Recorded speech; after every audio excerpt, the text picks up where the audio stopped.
Algumas vezes a gente já falou aqui no Galeria Pet que existem bichinhos que não são lá muito fãs de irem ao veterinário, né?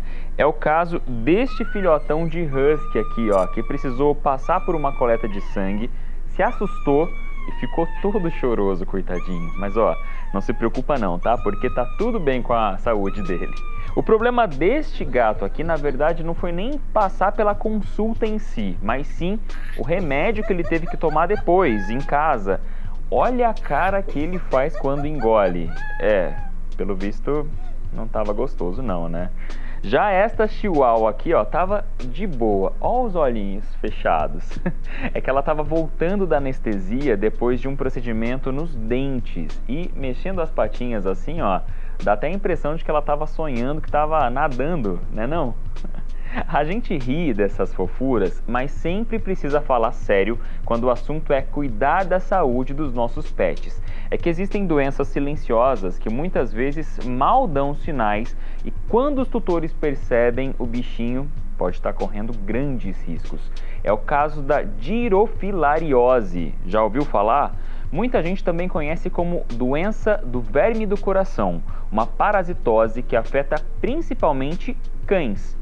O Iron, aqui ó, é um pastor alemão lindo e forte, mas que está passando por um tratamento contra essa doença.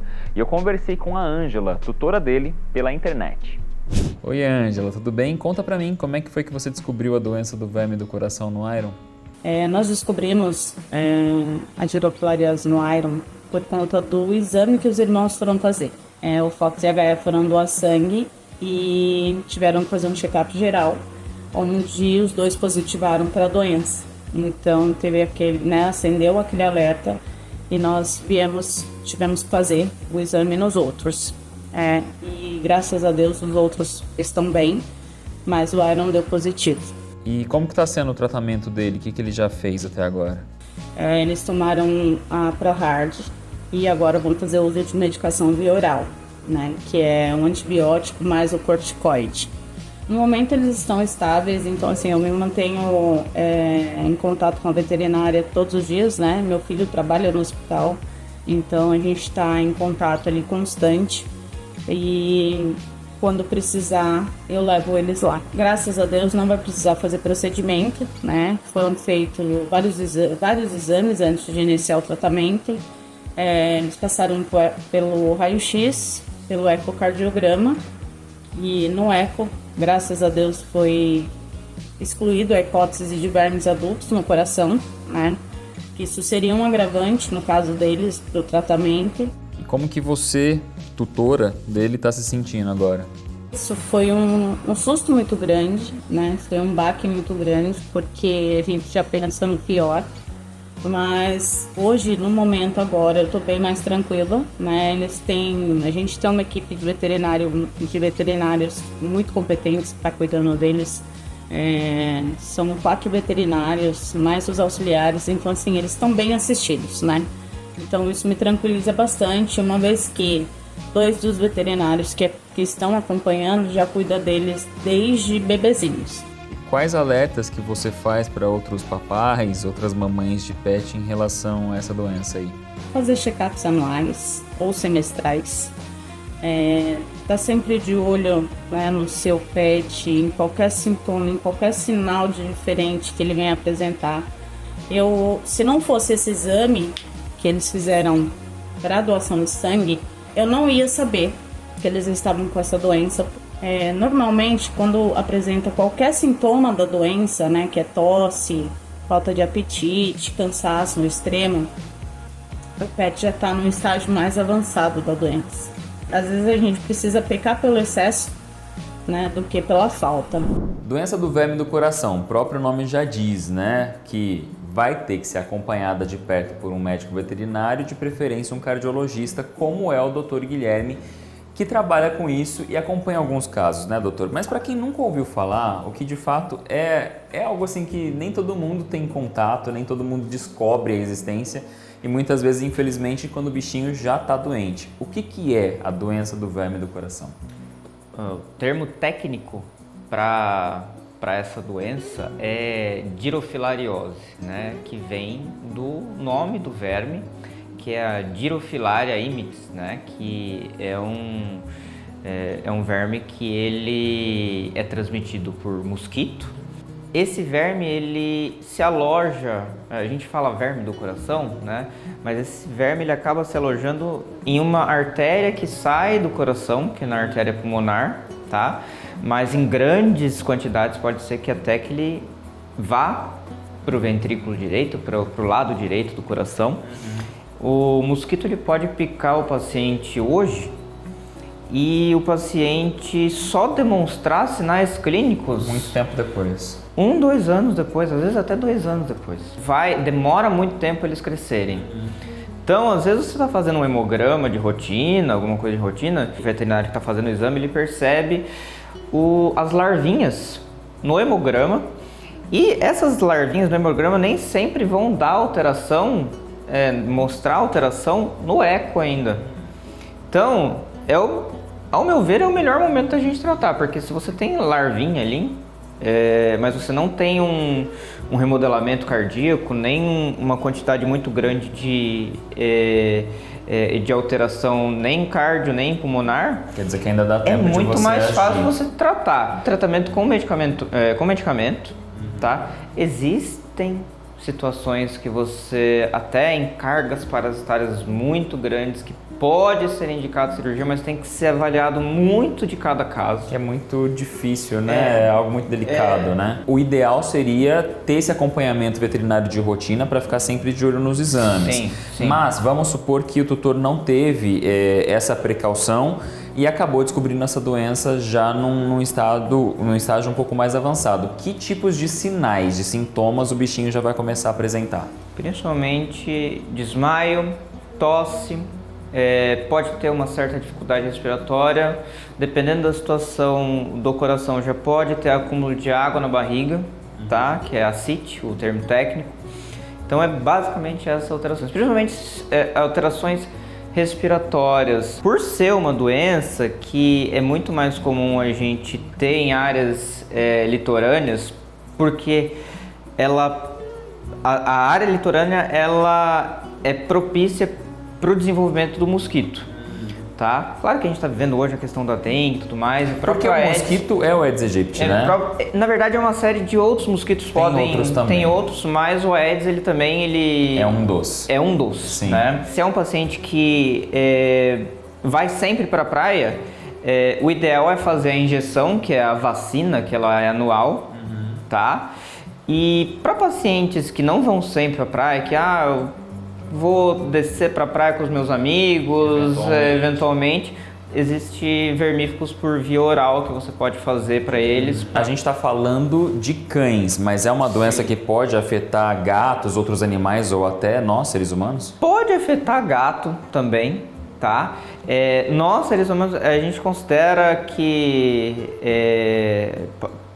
considera-se uma certa zoonose emergente? Talvez sim, mas a gente não desenvolve os sinais. Talvez desenvolva alguma coisa em pele ali, mas não é algo que você vai ter o verme na sua artéria, entendeu? Ela principalmente acontece em cães, tá? Mas principalmente que acaba sendo a espécie que mais vem pra gente. Eu nunca peguei dirofilariose em gato, tá? Apesar de ter descrito, tá? Mas cães para mim é realmente o mais importante e o mais comum da gente acompanhar de perto. E pode acontecer, como a gente vê casos de dengue, por exemplo, o mosquitinho picou o animal que está com a doença e depois pica um outro bicho e passa essa doença? Sim. Como a dengue mesmo? Sim, isso pode acontecer. Ou seja, nós não estamos numa área litorânea em São José dos Campos, aqui não tem praia, mas se nós tivermos um cachorro que está doente com a doença do verme do coração na cidade, esse cachorro foi picado por um mosquitinho e esse mesmo mosquito picar um outro doguinho, pode sim acontecer de passar a doença de um para o outro. Ou seja, o caminho é prevenção. Resumidamente, levar teu cachorro com frequência ao veterinário cardiologista para fazer os exames de rotina e verificar como é que está a saúde. Se for viajar, for passar um tempo estendido na praia, fazer a aplicação dessa vacina ou vermífugo, como o doutor já falou aqui. E o principal, minha gente, evitar os focos de mosquitos. Isso serve para a gente prevenir e curar, né? Sair dessas possibilidades de doença tanto para os nossos animais de estimação quanto para a gente também. O assunto é muito sério. Valeu pela participação, pessoal, e muita saúde para você e para os seus irmãozinhos também, viu, Iron? Lembrando que a dirofilariose, doença do verme do coração, não é uma sentença de morte, tá? Mas quanto antes ela for identificada, maiores são as chances do tratamento ser efetivo. Pode ser que os vermes sejam eliminados a tempo do bichinho ficar 100% saudável, mas caso a doença já tenha provocado alterações no formato, no funcionamento do coração do animal, pode ser que ele fique sim com sequelas. Aí, o acompanhamento com o veterinário vai ter que ser ainda mais cuidadoso. Além disso, você que está assistindo prestou atenção, né? A doença do verme do coração pode ser transmitida pela picada de um bichinho que a gente ouve falar já há muito tempo, todos os anos, o mosquito Aedes aegypti. Para combater os focos de onde ele procria, normalmente, pontos onde tem água parada, como todo mundo já sabe, existe um decreto em São José dos Campos. O documento é de 2016 e regulamenta uma lei do ano anterior, 2015. O texto não fala somente sobre a fiscalização municipal contra o mosquito Aedes aegypti, como também contra um primo dele, Aedes albopictus, também conhecido como mosquito tigre asiático. Os dois são responsáveis por transmitir uma série de doenças, tanto para os animais de estimação quanto para nós, seres humanos. Além da doença do verme do coração, tem também a chikungunya, o zika vírus e, claro, a dengue. O decreto define que a presença de criadouros dos mosquitos Aedes aegypti e Aedes albopictus representa um risco à saúde pública. Então, equipes da prefeitura, ligadas à Secretaria de Saúde, fazem vistorias periódicas dentro e fora dos imóveis da cidade. A intenção é encontrar e combater os focos desses bichinhos transmissores de doenças. Sempre que a situação representar perigo iminente à saúde pública e a visita dos agentes e das autoridades sanitárias for fundamental para a contenção das doenças, eles podem entrar até de maneira forçada, por mais que os imóveis sejam particulares e os proprietários recusem o acesso ou estejam ausentes. Se for preciso, pode ter inclusive auxílio de força policial.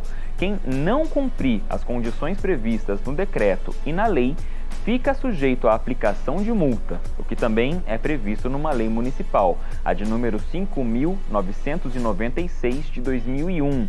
É a que criou o Serviço de Vigilância Sanitária em São José.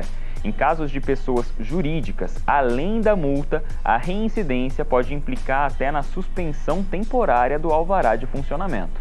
Então, o caminho mais barato, com menos dores de cabeça e mais saúde, já deu para perceber, né? É combater os focos de água parada e, portanto, combater os criadores dos mosquitos transmissores de doenças.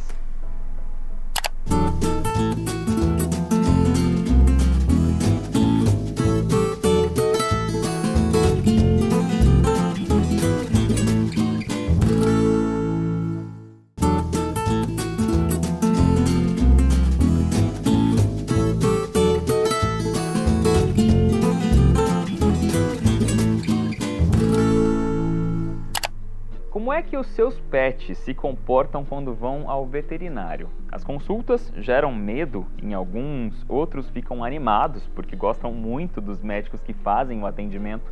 Mas tem um serzinho aqui, ó, que ficou curioso. Ó a habilidade deste doguinho em saltar alto para conseguir enxergar o que estava rolando na consulta do outro cachorrinho em cima da mesa veterinária.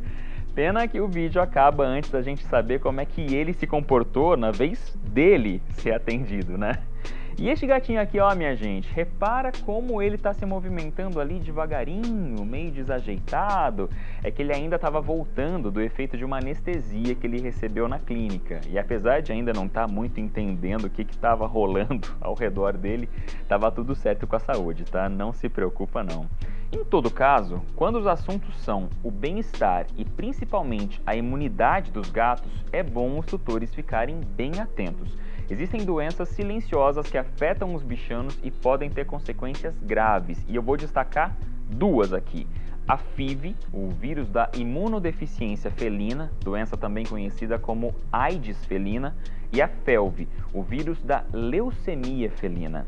Esta aqui, ó, é a Jamile, é uma gatinha que convive com o vírus da FIV. E quem vai contar mais sobre isso é a Jude, que além de ser tutora dela, ainda é veterinária especialista em felinos. E aí, Jude, tudo jóia? Olá, Thiago, tudo bom? Tudo bem, eu estava aqui falando da Jamile. Atualmente você consegue oferecer boas condições para que ela consiga conviver bem com o vírus da AIDS felina? Sim, ela vive super bem, tanto que ela está comigo há 10 anos e até hoje, assim, ela teve apenas 2 questões, assim, de saúde, que ela teve tumor mamário, que é uma coisa que a FIV predispõe, né, alguns tipos de neoplasia, e também ela teve que fazer umas extrações dentárias, mas eu acho que tinha até mais a ver com a idade do que com a doença em si, porque ela nunca teve problema na cavidade oral. Fora isso, não tenho o que reclamar, nem um espirro. É um assunto sério e que merece destaque, né? O que você acha da gente bater um papo sobre isso? Posso encontrar com vocês? Claro, vamos lá, vamos conhecer ela. Tô indo então.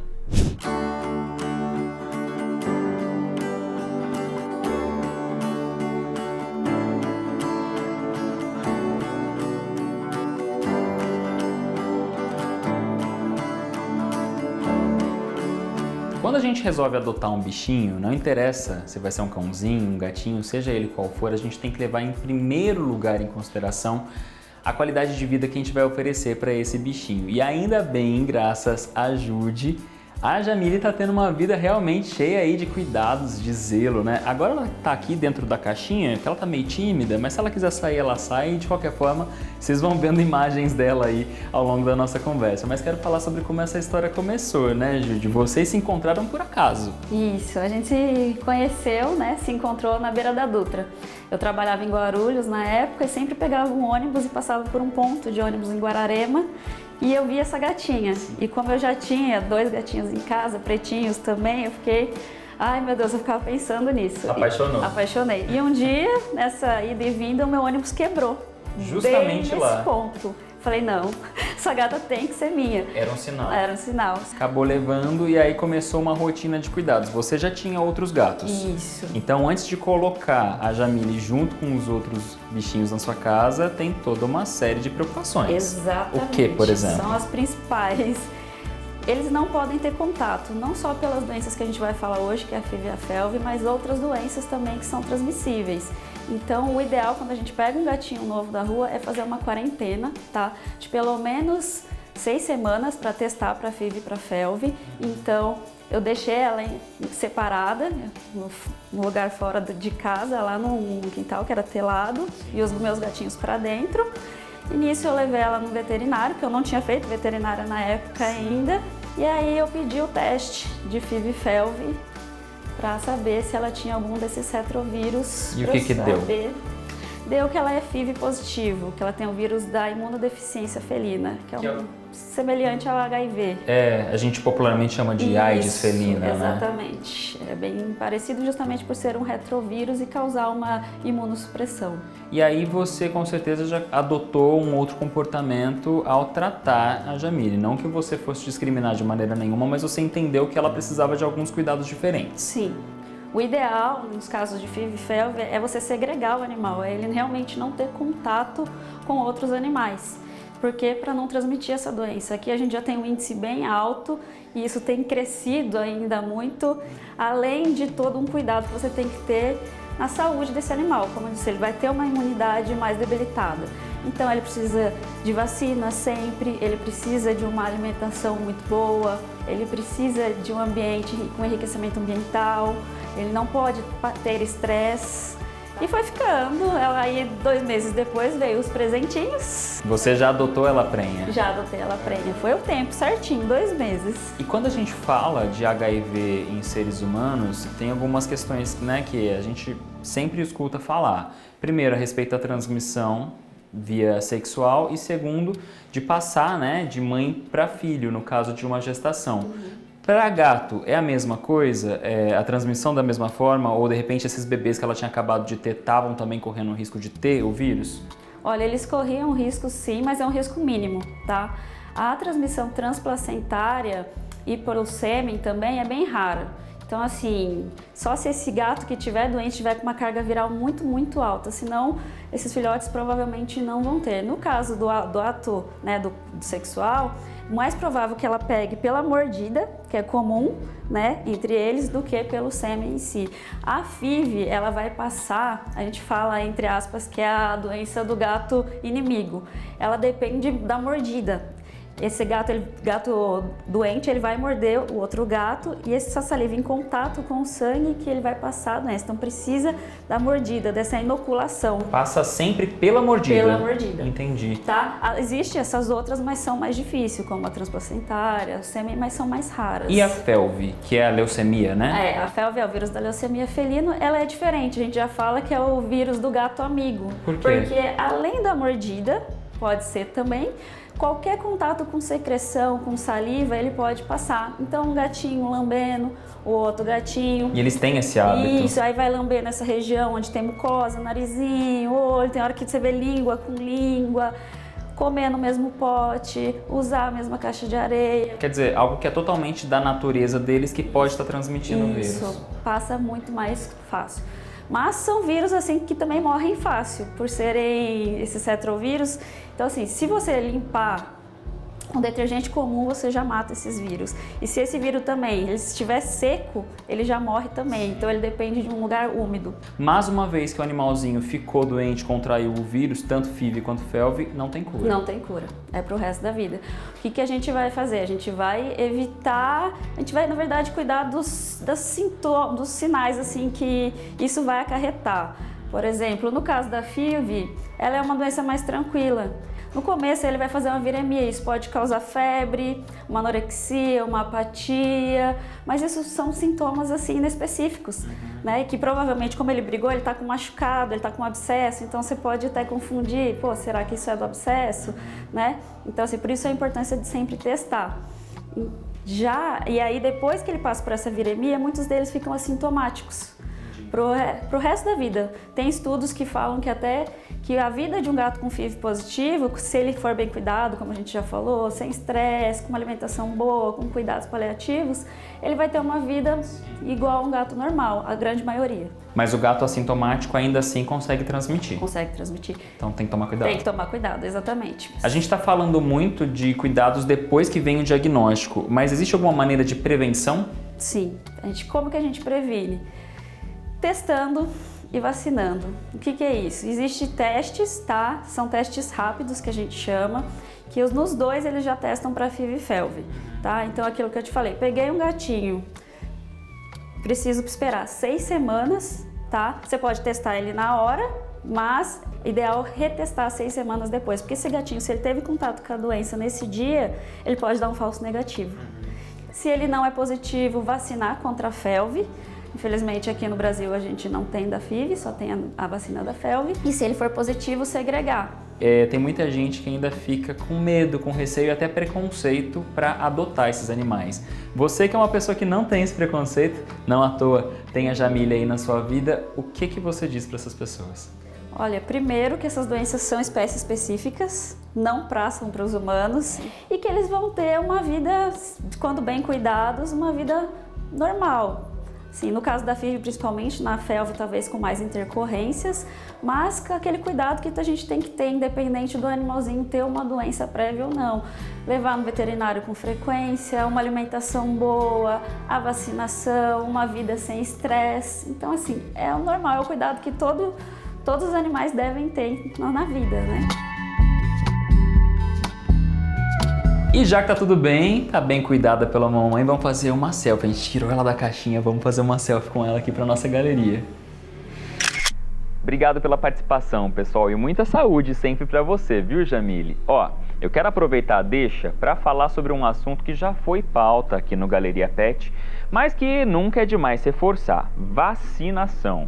Manter os seus pets vacinados minimiza muito os riscos que eles fiquem doentes. A vacina contra a raiva, por exemplo, ela já é obrigatória por lei no estado de São Paulo desde 1954. As doses, inclusive, são fornecidas de graça todos os anos pelo governo estadual e aplicadas por agentes das prefeituras em cada cidade. Um pouco mais tarde, em 1973, o Programa Nacional de Profilaxia da Raiva implantou, entre outras ações, a vacinação antirrábica em cães e gatos em todo o território nacional.